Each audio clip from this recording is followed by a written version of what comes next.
Coaching centre Kotananduru మీ పిల్లల బంగారు భవిష్యత్తుకు భరోసా ఇచ్చే ఏకైక సంస్థ మన ఏవిఎం కోచింగ్ సెంటర్ కోటనందూరు. అతి త్వరలో న్యూ బ్యాచ్లు TET plus DSC, EAMCET, POLYCET, APRJC, Sainik, Navodaya. AVM coaching centre Kotananduru. రైతులు సన్న రకాల వరి నాట్లు వేయాలి. ఈ ఖరీఫ్ సీజన్లో రైతులందరూ సన్న రకాల వరి నాట్లు వేసుకోవాలని మండల తెలుగుదేశం పార్టీ ప్రెసిడెంట్ గాడి రాజాబాబు అన్నారు. కాకినాడ జిల్లా కోటనందూరు ప్రాథమిక వ్యవసాయ పరపతి సంఘం ద్వారా రైతులకు విత్తనాల పంపిణీ కార్యక్రమాన్ని ప్రారంభించారు. ఈ సందర్భంగా వ్యవసాయ అధికారి చంద్రశేఖర్ మాట్లాడుతూ రైతులు సన్న రకాల ధాన్యాన్ని పండిస్తే ప్రభుత్వం కొనుగోలు చేస్తుందని, రైతులకు 13-18-12-71 ఆర్జేఎల్ బీపీటీ విత్తనాలు ప్రతి రైతు సేవా కేంద్రంలో అందుబాటులో ఉన్నాయని తెలియజేశారు. ఈ నెల 21వ తేదీన అన్నదాత సుఖీభవ నిధులు రైతుల ఖాతాలలో జమ చేస్తారని, రైతులు ఈకేవైసీ తప్పనిసరిగా చేయించుకోవాలని, 10 సెంట్ల లోపు భూమి ఉన్న రైతులకు ఈ పథకం వర్తించదని తెలియజేశారు.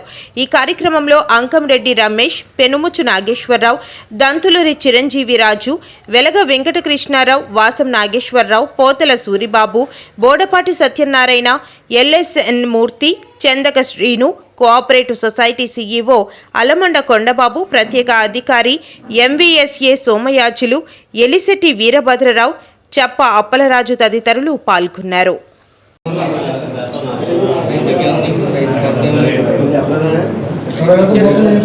అందరికీ నమస్కారం. తొలకరి మొదలైంది. మన రాష్ట్ర ప్రభుత్వం ఈరోజు ప్రతి మండలంలో కూడా వ్యవసాయ శాఖ ద్వారా ప్రతి రైతు సేవా కేంద్రాలను కూడా విత్తనాలు పెట్టడం జరిగింది. ఆ పెద్దల ద్వారా, గ్రామంలో ఉన్న పెద్దల ద్వారా పంపిణీ కార్యక్రమం జరుగుతుంది. అంతేకాకుండా మన ప్రైమరీ అగ్రికల్చర్ కోఆపరేటివ్ సొసైటీ ద్వారా ఈరోజు 3 రకాల విత్తనాలు 13-18 ఆర్జేఎల్ 25-37 అలాగే 12-62 రాలేదా 12-71 రకాలు రావడం జరిగింది. ఈ సందర్భంగా రైతు సోదరులందరికీ చెప్పేది ఏంటంటే, రాష్ట్ర ప్రభుత్వం ఏర్పడిన తర్వాత ఈ పీడిఎస్ పౌర సరఫరాల శాఖ ద్వారా డిస్ట్రిబ్యూట్ చేసినటువంటి రైసు పక్కదారి మల్లుతుందని చెప్పి పూర్తిగా సన్న రకాలే రైతులతో సాగు చేయించి, సన్న రకాలే రైతుల ద్వారా కొనిపించి ధాన్యం కొనుగోలు ద్వారా మళ్ళీ పౌర సరఫరాల శాఖ ద్వారా సన్న రకాలే మన ప్రజలకు పంపిణీ చేయాలనే ఉద్దేశంతో కేవలం సన్న రకాలు మాత్రమే ప్రోత్సహిస్తుంది. దయచేసి ముతక రకాలైనటువంటి 12-64, 10-64, 10-61 రకాలని సాగు చేసినట్లయితే ధాన్యం కొనుగోలు ద్వారా అది తీసుకోకపోవడము. దయచేసి రైతు సోదరులు కొంచెం గుర్తుంచుకోండి. ఎక్కువగా సన్న రకాలు ఇప్పుడు 13-18 కానీ, 12-72 కానీ, 12-62 కానీ, ఆర్జేఎల్ 25-37 కూడా గౌరవ మినిస్టర్ గారి ద్వారా కూడా మొన్న జేసీ గారితో మాట్లాడడం జరిగింది. ఈ సంవత్సరం నుంచి ఆర్జేఎల్ కూడా మన ధాన్యం కొనుగోలు ద్వారా తీసుకోవడం జరుగుతుందని ఈ సందర్భంగా వినియోగించుకోండి. నమస్కారం.